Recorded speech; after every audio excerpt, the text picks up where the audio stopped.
ओम श्री गुरु सत्ताई नमः। गुरुदेव माता जी को हृदय में साक्षी रखते हुए पुनः सपने झूठे भी और सच्चे भी पुस्तक का स्वाध्याय कर रहे हैं। इस पुस्तक के लेखक पंडित श्री राम शर्मा आचार्य जी हैं।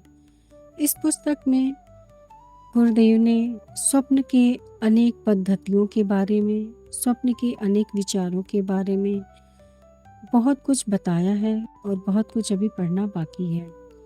आज डे 29 का स्वाध्याय करते हैं। इससे पूर्व की स्वाध्याय शुरू करें, एक भावना करते हैं।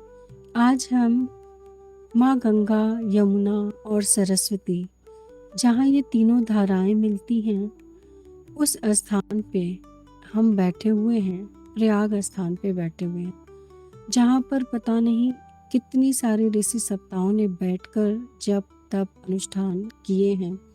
वह इतनी पावन पवित्र स्थली, जहाँ पे बैठकर हम थोड़ी देर भी अगर ध्यान करें, उन ऋषि सत्ताओं का आशीर्वाद हमें मिल सकता है। इसी भाव से कि उनके दिव्य आशीर्वाद के साथ साथ हम ये स्वाध्याय कर रहे हैं। गुरुवर के आशीर्वाद से ही हम ये स्वाध्याय कर रहे हैं। इसी भाव से आगे चलते हैं। कल हमने पढ़ा कि आध्यात्मिक स्वप्न जो होते हैं उनको दो भागों में बांटा जा सकता है। एक तो है टेलीपैथी अनुभूतियाँ, और दूसरे होते हैं दिव्यानुभूति वाले स्वप्न। अब ये टेलीपैथी क्या होती है, ये अनुभूतियाँ कैसी होती हैं, ये मोस्टली लोगों ने अपने जीवन में कहीं ना कहीं अनुभव किया होगा। अगर हम किसी से बहुत अच्छे से जुड़े हैं, चाहे वो हमारा खून का रिश्ता हो, दोस्ती का रिश्ता हो, या दिल का रिश्ता हो, आध्यात्मिक रिश्ता हो, कोई भी इस तरीके का रिश्ता हो, लेकिन हम अगर पास नहीं है, दूर दूर भी हैं कहीं, तो कुछ ना कुछ ऐसे संकेत मिलते हैं कि अगर हमने यहाँ याद किया तो उनको पता चल जाता है। अगर हमें यहाँ कोई तकलीफ़ हुई तो उनको पता लग जाता है। कुछ ना कुछ ऐसा कनेक्शन होता है इस टेलीपैथी के माध्यम से हमें पता चल जाता है। आध्यात्मिकता में भी यहाँ से अगर कुछ हो रहा है तो अगले तक वह बात पहुँच जाती है। और जो दूसरी श्रेणी है दिव्यानुभूति वाले, उसमें भी इन्हें 3 श्रेणियों में बांटा गया है। पहली है दिव्य प्रेरणाएं। दिव्य प्रेरणाएं वो जो जीवन में कोई एक दिशा धारा स्पष्ट कर देती है। और ऐसे स्वप्न आते हैं कि हमें अभी तक अगर कोई पथ नहीं मिल रहा था, कोई समझ में नहीं आ रहा था कि किस रास्ते जाना है, हमारा विजन क्लियर नहीं था, तो एकदम क्लियर चीज़ें समझ में आने लगती हैं और हम उस रास्ते की तरफ चल पड़ते हैं उन प्रेरणाओं की वजह से। ऐसी दिव्यानुभूति वाली प्रेरणाएं हमें स्वप्नों के माध्यम से प्राप्त होती हैं। दूसरा है दिव्य प्रकाश। अगर हमारे जीवन में कोई अज्ञान रूपी अंधकार है, समाहित है, स्थापित है, और कुछ न कुछ विकार है और हम परेशान हैं, कुछ बहुत सारी ऐसी परिस्थितियां हो सकती हैं जिसको हम अंधकार की तरह मान सकते हैं, और उसका जो है समाधान इन स्वप्नों में मिल जाता है। हम बहुत उधेड़-बुन में लगे रहते हैं, लेकिन ऐसे जो दिव्य प्रकाश वाले स्वप्न आते हैं, उन सारे अंधकार को, हमारे मानसिक चेतना में जितनी भी ऐसी चीज़ें, भ्रांतियाँ व्याप्त हैं, उनको दूर करके एक प्रकाश की किरण आती है और उस सारे वो अंधकार को दूर करके वो समाधान प्रस्तुत कर देती है, जिससे हमारा जीवन सरल हो जाता है और उस ईश्वर के द्वारा बताए गए रास्ते पे हम चल पड़ते हैं। तीसरा जो है दिव्य ज्ञान के बारे में बताया था। वो दिव्य ज्ञान क्या है? वह या तो अतीत के बारे में हो सकता है या फिर भविष्य के बारे में हो सकता है। ऐसी कुछ न कुछ अनुभूति जो हमें हमारे बारे में नहीं पता, किसी और के बारे में नहीं पता, आने वाले समय की या हमारे पिछले जन्म की, उसकी भी अनुभूति दिव्य ज्ञान के द्वारा हो सकती है। तो आज का एक अलग ही पैराग्राफ है और जिसकी हेडिंग है प्रालेप का प्रलयंकर विस्फोट। 28 अगस्त 1883 की बात है, यानी 1883 की। 28 अगस्त 1883 की बात है। बोस्टन से छपने वाले दैनिक समाचार पत्र बोस्टन ग्लोब के संवाददाता श्री ए सैमसन ने उस दिन काफी देर तक काम किया था। उसे कई दिन की थकावट थी, सो रात पूरी तरह विश्राम करना चाहता था।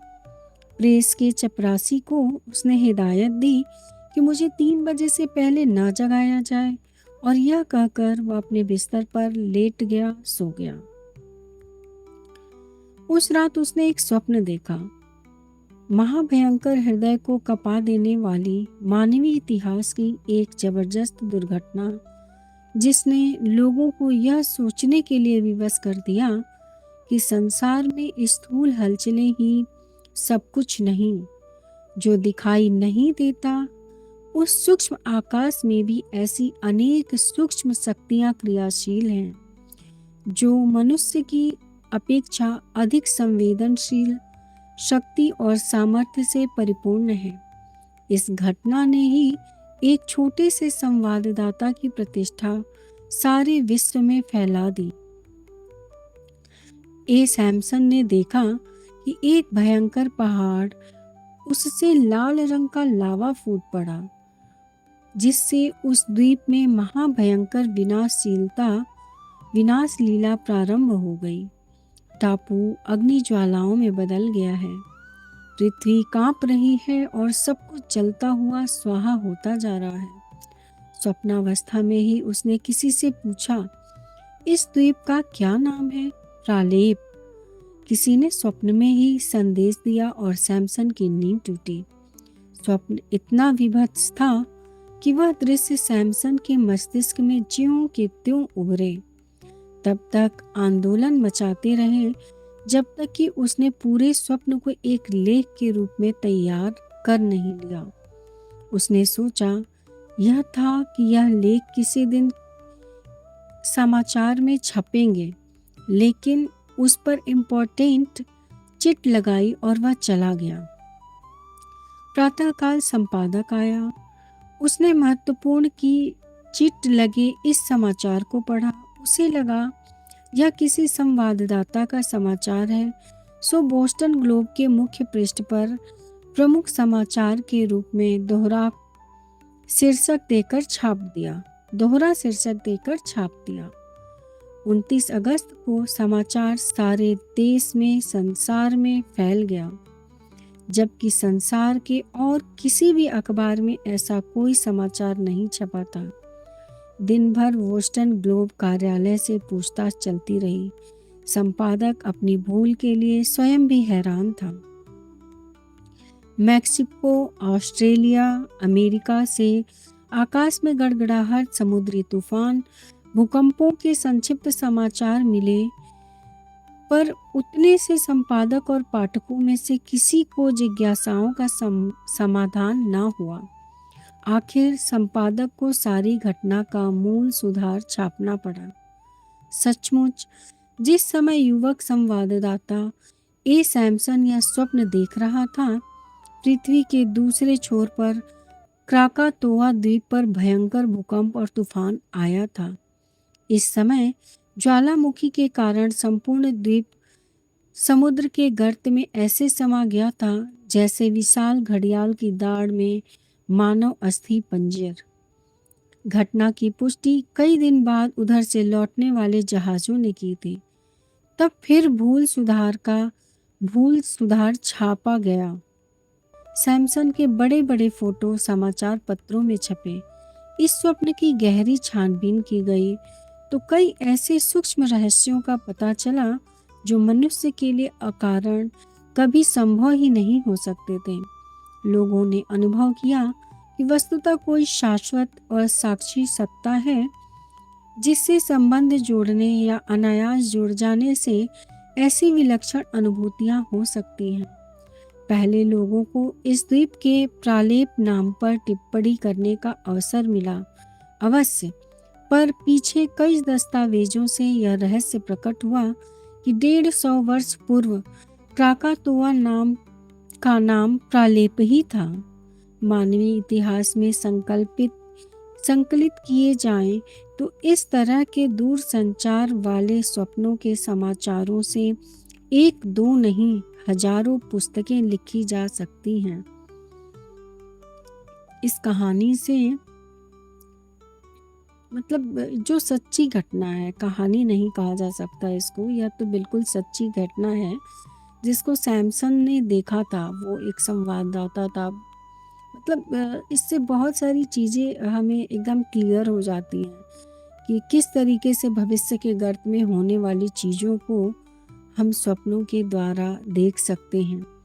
एट अ टाइम उसकी पुष्टि नहीं हो पाई छपने के बाद अखबार में, लेकिन वह हुआ तो अवश्य था, जिसको उधर समुद्री स्थान में जाने वाले लोगों ने देखा था और उसको पुष्टि भी किया था।